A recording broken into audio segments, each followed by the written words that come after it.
5 दोस्त रोहित, निशा, राजू, प्रतीक और राम छुट्टियों में घूमने के लिए केरला पहुंचे।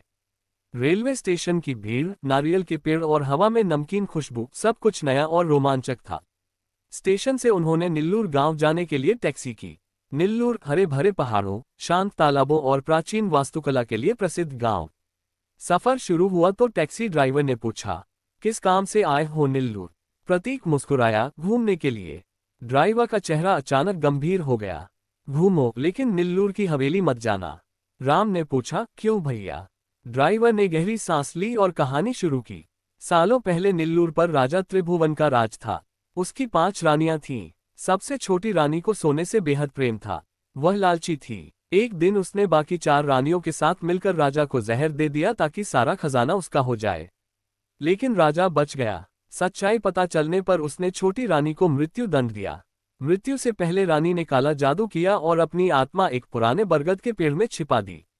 मरते वक्त उसने कहा, तुम मेरा शरीर जला सकते हो, आत्मा नहीं। मैं बदला लूंगी, तुम्हारे पूरे वंश को खत्म कर दूंगी।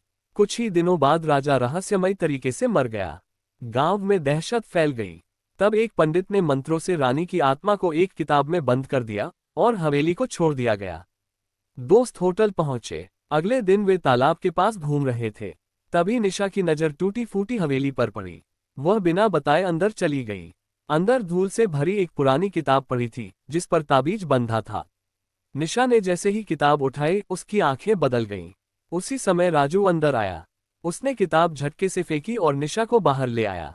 निशा बेहोश थी, लेकिन कुछ अजीब था। उसे अस्पताल ले जाया गया। गांव में खबर फैल गई। वही टैक्सी ड्राइवर भी आ गया। मैंने कहा था, हवेली मत जाना। एक पंडित आया। उसने कहा, लड़की वशीकरण में है। अचानक अस्पताल की लाइट्स झिलमिलाने लगीं। निशा उठी, डॉक्टर को धक्का दिया और चिल्लाते हुए हवेली की ओर भागी। सब उसके पीछे दौड़े। हवेली में पहुंचते ही निशा ने वह किताब उठा ली और आग लगा दी। किताब जलते ही रानी की आत्मा मुक्त हो गई। भयानक चीख गूंजी। रानी की आत्मा ने राजू पर हमला कर दिया। वह घायल हो गया। इसी बीच प्रतीक को एक और किताब मिली। उसमें राजा त्रिभुवन का इतिहास लिखा था। उसमें लिखा था, रानी को केवल राजा के भाई हरिवीर के वंशज ही मार सकते हैं। तभी पंडित की नजर राम के हाथ पर बने जन्मचिन्ह पर गई।